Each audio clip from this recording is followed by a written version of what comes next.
Hey guys, I'm Kwackajack and this is my girlfriend Sofe, and today we are going to be talking about the passenger comfort on the Ninja 400.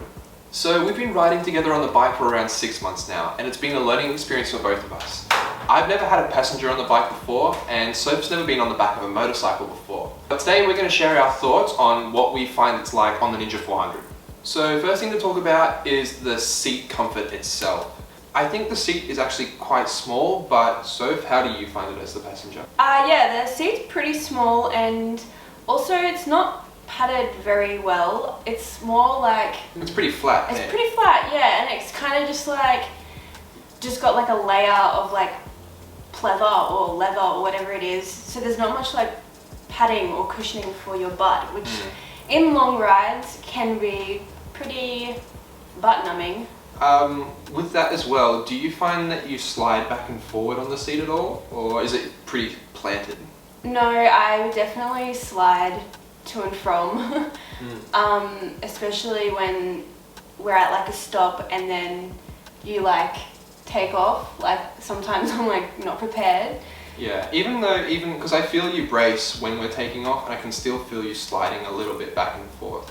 And I guess that's probably got to do with the fact that the seat is slightly slanted as well, so it obviously, you can slide forward. Or when we slide as well, sometimes our helmets knock, and that just might be because I have a big head. I call it a love tap. How about your feet? Do you feel like when you're sitting on the back, like your legs are comfortable, or do you feel like you're kind of like cramped up on there? I feel fine with like the positioning of the pegs. I mean, I feel like I'm pretty like my size of the size I am suits the size of the bike. Yeah. But I think if you were on the back of the bike, it would be a completely different story. Yeah, that would be a sight that no one wants to see. And just for everyone watching, like, how tall are you?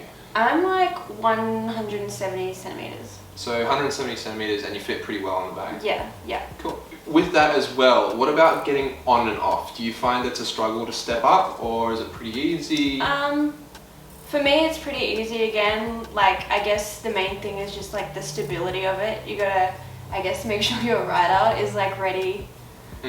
Because the bike is quite light, it can move from side to side when she's stepping on and off. But if you can comfortably reach the floor with your feet as the rider, you won't have a problem. Alright, so now we're going to talk about what it's like to actually ride on it. For me, as the rider, when we're just going around town and stuff, it's pretty okay. I feel like we could go for a fair amount of time before we'd have to get off or anything. My hands don't get too numb with the extra weight, and my butt's pretty fine, and that's because she can sit back a little bit and stay quite upright, which I think is probably comfy for you too, but I'll let you talk about that. So how is it for you when we're riding around town? Yeah, like you said, I guess being able to sit upright for like a bit longer really helps, especially on my back. I find that if I lean over for like ages, I have a pretty sore back after. And when you do sit up straight, how much higher, I can't really see from where I am, but how much higher is your head than my head? I feel like we're pretty even. Like when I saw a photo of us on the bike, like it looks a bit weird, but when I'm on the back, it looks like we're like kind of even. Yeah. But from a photo, like my head's here and your head's here, so it looks a bit weird. Yeah. Well, they might have been taking the photo from down here, but I mean, I think, yeah, I feel like when you're on the back, you're a little bit higher than me, but not too much higher, I think, right? So around town, the Ninja 400 isn't too bad, but that does change a little bit when we go for more adventurous, spirited rides, up to like the mountain roads and stuff like that. For me as the rider, it can put a bit of pressure on my wrists, and my hands do go numb quite quickly, and so does my butt. I feel like I can be pushed forward into the bike a little bit too, which if you're a guy might be a little bit uncomfortable. But yeah, so for the rider, it's not as great when we're going for adventurous rides. But what about you as the passenger? How do you find it? Yeah, like going back to the sliding thing, like I feel like I slide forward heaps. I also like, because when we're doing adventurous riding, we're going a little bit faster, so I want to like hug into you and A, keep myself safe, and B, like stop myself from sliding around further. When we're going for more adventurous riding, how long do you think you could go for without taking a break? Maybe 45 to an hour, like. Before your butt starts to get too numb where it's Yeah. like really uncomfortable. Yeah. It's probably the same for me as well, to be honest. When we're going for more spirited rides, we need to stop a bit more often than if we're going just around town. Which we don't, but... We don't, because it's too pretty out there, but yeah. Rest is for the weak. So when we're riding, do you feel like when you're sitting on this bike, you're pretty safe? Like you're not going to fall off or... Yeah, I feel safe. I think there's enough room on the back of the bike to, yeah, be comfortable, and like I can kind of switch it up to make myself feel safe. Like I'll as I said before, like I'll come in and like hug you tight, or like I can sit back. So there's enough room for you to be comfortable on the back of the bike? Yeah, and to like adjust accordingly. So I think that in itself makes the bike safe for me. As for the suspension of the bike too, so I thought that having two people on the bike together, the back would maybe sag quite a bit, because when we're both kitted out, right, and we're riding, we weigh almost as much as the bike itself. This is a light bike. This weighs 169 kilograms wet, and we're getting close to that together when we're going for rides with all of our gear on. But the back of the bike doesn't actually sag that much, which is actually surprising. And I think the bike actually handles still pretty well when we're going around corners and stuff. Of course, like we were talking about, it does get uncomfortable for us after a while, but the bike still handles pretty well. The only place where that changes is turning around. If you're going in a tight turn, it can be a little bit awkward, just because, like I said, we together weigh just about as much as the bike itself. It doesn't feel as agile as when there's only one person on the bike, but I still feel like we can attack corners pretty well, and I still feel like we can have a pretty good time whenever we go up to the mountains, and I feel like we're still pretty sporty up there too, right? Yeah. Yeah, so as for my overall impression of the Ninja 400 with carrying passengers, it's just okay. When we're going for around town riding, for me as a rider, it's fine, no issue, can ride for a decent amount of time. But when we go for more adventurous rides, it can be uncomfortable for me as the rider. Of course, look, this bike isn't designed as an adventure bike. This bike is a beginner sport bike, so it's not meant to carry a passenger for long distances. So it still does okay, but it's not amazing. How do you find it? Well, to be fair, I guess I don't have much to compare it to, because I am a first time like passenger on a motorbike.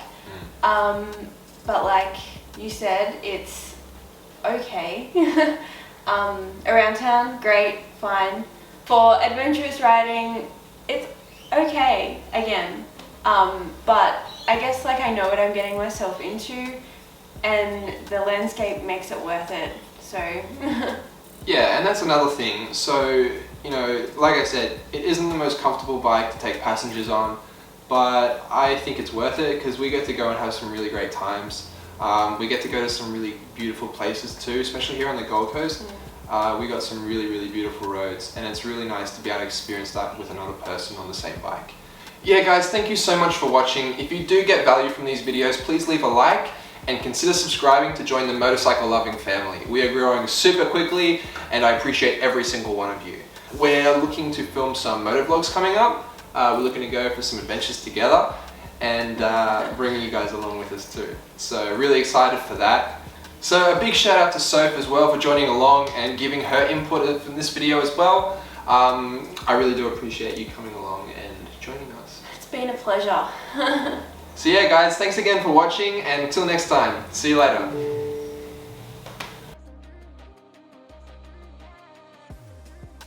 Take 3, scene 1, action!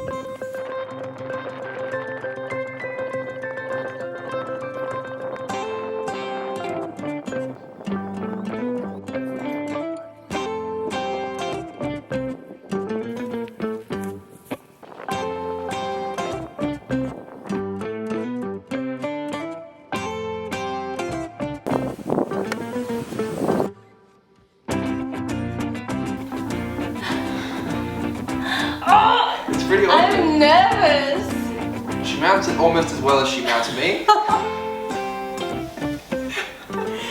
You can't say that on national television. On national television. Yeah. Oh no. So my overall impression of the Ninja 400. Sorry, because I went like that. Now there. How do you find it? I'll leave a like and you just put there. Okay. Subscribe down there. So yeah, thank you guys so much for watching again. If you enjoy these videos, please do leave a like. It really does help us out. And consider subscribing as well. Yeah.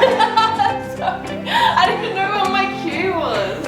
Alright, let's try again. Sorry. When I say the like. Okay. Scene 5, take A, action. Alright guys, thank you for watching. Hopefully that brought you some value. Please do leave a like. Shut up. Shout out to Sofe for joining in on this. Touching me. Oh, okay, take a deep breath. It just like it looks. Okay. Alright. Do you know what I mean? Not really, but whatever. No, I feel bad. Okay. Okay, touch me. No. Touch me. That's a good start. No. It feels weird. So when yeah. I don't know. It just looks weird. We went at the same time. That was good. Fucking, the whole video was an outro.